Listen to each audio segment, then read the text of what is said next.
Good morning students, आपका इस video में स्वागत है। आज हम इस वीडियो में डिस्कस करेंगे 10th क्लास की poem from first flight book Amanda, written by you can see Robin Klein, a famous Australian writer. She is famous for writing children's literature, बाल साहित्य इन्होंने लिखा। और अब हम डिस्कस करते हैं what is there in this poem Amanda.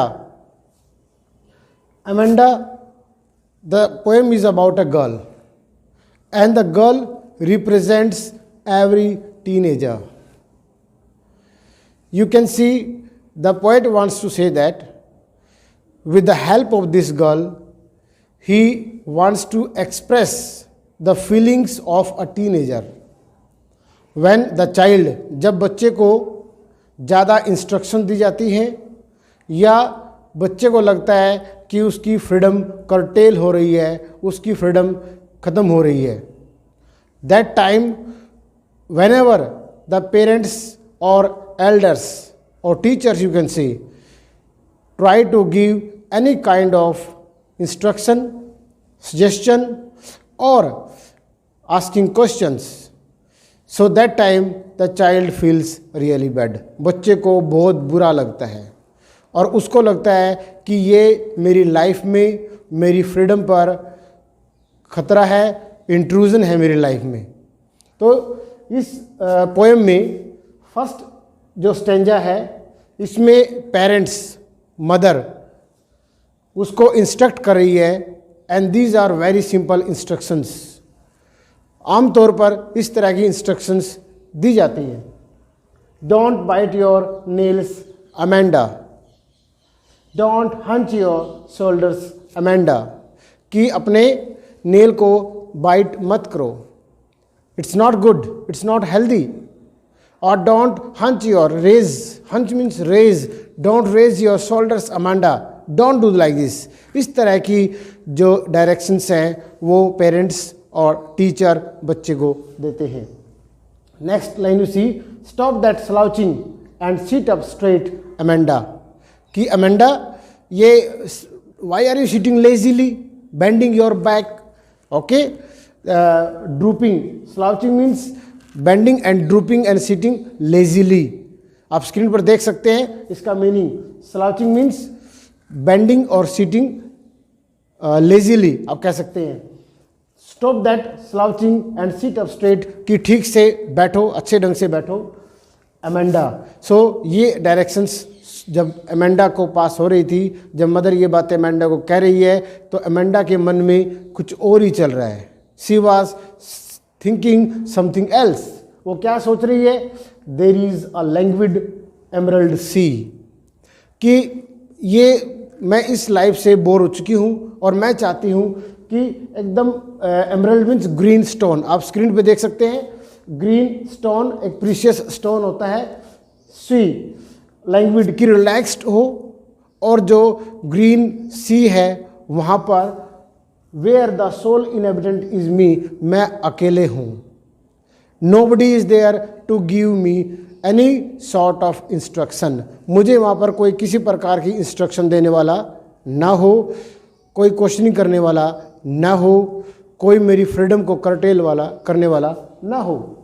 A mermaid drifting blissfully, mermaid जलपरी जो हाफ फिश और हाफ वुमन होती है, आप स्क्रीन पर देख सकते हैं। अ मरमेड ड्रिफ्टिंग ब्लिसफुली, कि वहाँ पर मैं एक जल परी की तरह आनंद के साथ उस समुद्र में, उस सी में, सागर में बल खाते हुए, लहराते हुए मूव कर सकूं और मुझे कोई रोकने टोकने वाला ना हो, ये उसके मन में चल रहा है। In the stanza number 3, mother is asking certain questions, कि स्टेंजा नंबर 1 में इंस्ट्रक्शंस पास किया और स्टेंजा नंबर 3 में मदर अमेंडा से कुछ क्वेश्चंस पुटअप कर रही है। Did you finish your homework Amanda, daily routine questions हैं। अक्सर पेरेंट्स और टीचर बच्चों को ये पूछते हैं, क्या तुमने अपना होमवर्क फिनिश किया?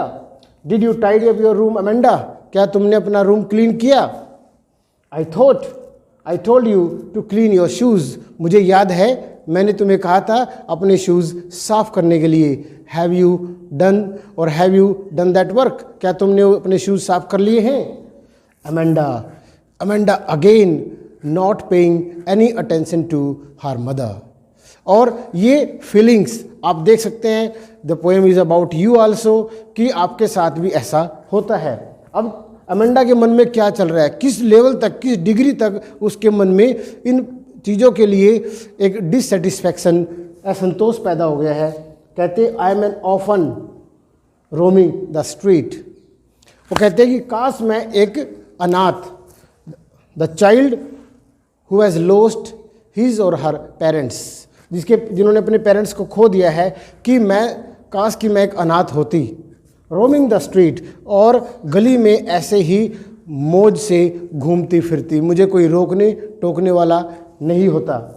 आई पैटर्न सॉफ्ट डस्ट, और मैं अपने पैरों से ऐसे गली में घूमते हुए, जहाँ पर धूल मिट्टी है वहाँ पर पैर से ऐसे नए पैटर्न, नए डिज़ाइन बनाते हुए, माई हास्ट बेयर फीट, बिल्कुल वहाँ पर शांति से और अपने नंगे पैरों से बग़ैर आवाज़ किए वहाँ पर मैं गली में घूम रही हूँ, अपने बेयर फीट से पैटर्न बनाते हुए धूल में। द साइलेंस इज़ गोल्डन, मैं चाहती हूँ और वो समझती है कि चुप रहना, शांति मेंटेन करना, साइलेंस मेंटेन करना बहुत अच्छी बात है। It's golden, it's great, but the freedom is sweet, the freedom is sweet. पर कहती है कि फ्रीडम तो, आज़ादी तो उससे भी बड़ी चीज़ है। She is missing the freedom dearly, आप कह सकते हैं कि वो बहुत ज़्यादा फ्रीडम को मिस कर रही है। उसको बुरा लग रहा है कि मदर उसको बार बार, पेरेंट्स उसको बार बार टोक रहे हैं, ये करो, ये ना करो, डायरेक्शन दे रहे हैं, ऐसा करो, ऐसा ना करो, डूज एंड डोंट से वो परेशान है। अब स्टेंजा नंबर नेक्स्ट हम देख लेते हैं 5। Don't eat that chocolate Amanda. Again जो मदर है वो उसको इंस्ट्रक्शन दे रही है कि अमेंडा वो चॉकलेट मत खाओ। रिमेंबर, तुम्हें याद होगा, योर एक्ने, अपना पिंपल, एक्ने मीन्स पिंपल, जो तुम्हारे फेस पर पिंपल हुआ है। ओके, यदि आप चॉकलेट खाओगे तो आपके फेस पे और सारे जो पिंपल्स हैं, बॉइल्स हैं, वो आ जाएंगे। तो याद है ना आपको कि आपको एक्ने है, आपको पिंपल्स है। Will you please look at me when I am speaking to you. Okay, कि क्या तुम मेरी तरफ देखोगे? अब बच्चा इतना परेशान है, इतना उसको टॉर्चर फील कर रहा है कि वो मदर की तरफ देख भी नहीं रहा है, और मदर भी परेशान हो चुकी है। कहते हैं कि क्या तुम मेरी तरफ देखोगे? मैं तुमसे ही तो बात कर रही हूँ, Amanda. After that in stanza 6, what Amanda is thinking, she is thinking to be a Rapunzel. Rapunzel कौन है? It is a character of fairy tale. I have not a care. अब वो जो रापुंजल है उसको एक विच ने टावर में कैद कर दिया था, और वो विच के जो रापुंजल है उसके लंबे बाल हो गए थे, उसकी हेल्प से ही जो विच है वो टावर में जा पाती थी। There was no other way reaching to the tower. अब वो वहाँ पर बिल्कुल अकेली थी। कौन? रापुंजल। अब अमेंडा भी रापुंजल की तरह ही उस टावर में अकेले बैठना चाहती है, रहना चाहती है। आप स्क्रीन पर देख सकते हैं कि कैसे रापुंजल टावर में अकेले है। Life in a tower is tranquil. और अमेंडा कहते हैं कि जो टावर में यदि मैं ऊपर चली जाऊंगी तो वहाँ पर लाइफ कैसी है? पीसफुल, रेयर, सबसे अलग, सबसे जुदा। और मैं ऐसा ही जीवन चाहती हूँ जहाँ पर कोई भी मुझे रोकने टोकने वाला नहीं होगा।